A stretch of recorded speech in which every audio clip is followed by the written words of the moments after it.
Dr. Ganguly, as you work in one of the prestigious think tank institutions here in India, what kind of policy recommendations has you been providing to the government regarding the social initiatives there?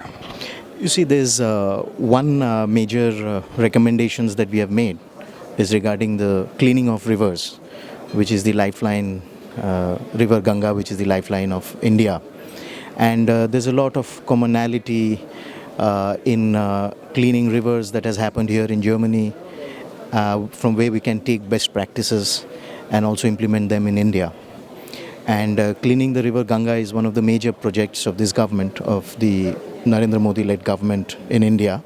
And that itself is a major social project because the Ganga is a major ecosystem where a large number of people, villages are involved, and their entire subsistence and survival depends on the river becoming cleaner and renaturalizing itself. Are you going to punish those polluters or tax companies that pollute the rivers? No, there are rules, and some tougher rules are being made to hold companies and individuals accountable, definitely accountable as to what they do to the river.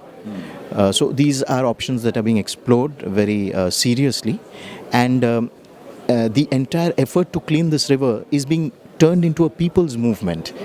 Villages across all along the banks of the Ganga are being involved, and that's being done at the government level. And I must also say that our own political party, the BJP, is itself also spearheading this as a people's movement. So. And how about the project on smart cities, Exactly. and how can it fit into this? Yes, I was just about to come to that. You see, there's a great seriousness on developing smart cities in India, and I think again the best practices can be learned from Europe, from Germany, and weave it uniquely into the Indian system, because many of our cities and our existing cities are also heritage cities.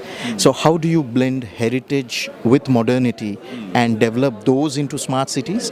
And plus, how do you bring about new smart cities? And what are the best practices that one can adopt from across the world and implement it to suit the Indian condition? So obviously, I think there's great scope for collaboration between India and Germany and other countries in Europe. Have you tried to work on any model cities, for the project? Yes, the government of India has designated certain existing cities that are to be developed as smart cities, and so I think now the work has started, where at least you designate. There are about 100 cities which have been designated, and they are to be developed now at a very serious level. The other aspect is there's a lot that we can really learn, because our Prime Minister gives a lot of emphasis on local bodies, on the municipal bodies, and he feels that they need to be further empowered to be able to spearhead this smart city project. So I think there's again a lot of... So local empowerment. Local empowerment, yes. And because Prime Minister himself very strongly believes that. And in fact, just last week, he interacted with village heads from all across the country. And he essentially told them that, please undertake one project during your tenure which you want to see completed, and which really leaves your village at a much better level than you had inherited it. So there's a lot of serious churning, a lot of serious discussion that is going on in India on empowerment of local bodies. But then as India moves forward economically, do the Indian poor feel that they are being left behind?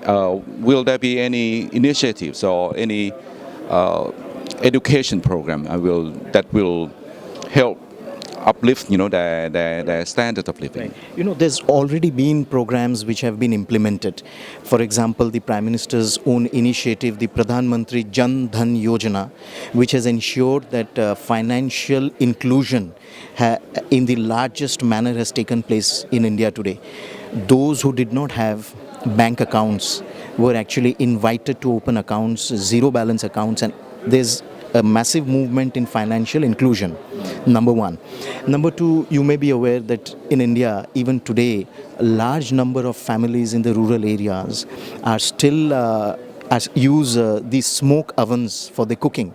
So now there's this entire movement which has started where people who are well off have given up their subsidy for the LPG, for the gas, cooking gas, and utilizing that subsidy, the government has been able to reach natural cooking, smoke-free cooking gas to a large number of people.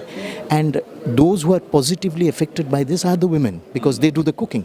So, I think there's a very clear consciousness amongst the poor, amongst the marginalized, that the Prime Minister Modi's government is coming out with innovative projects which can include them at various levels: financial inclusion, health, infrastructure. This is being done in a big way, through innovative projects. How about access to internet or the IT services? Do the majority of the Indian people, have access to this? Yes. You see, the majority do not have, but Digital India is again a very major project of this government. And so Is it affordable or not? yes, that's one of the main things. One of the main things of Digital India is to get IT reached right up to the village level. And that is gradually also happening. In the last 2 years, there's a percolation of this Digital India where there's an insistence that everyone gets connected. And the other aspect is something very interesting. Through the use of technology, the Prime Minister Modi has insisted on something. He has used technology to reach out directly to the people.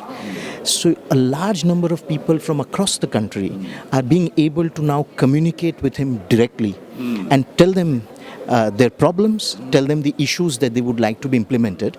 So that's the best way to measure public opinions. Exactly. And there's this entire grievance redressal system that has been put in place where the grievance redressal are addressed, and the PM can directly talk to them or can directly address them, and he can himself be accountable to what he has promised.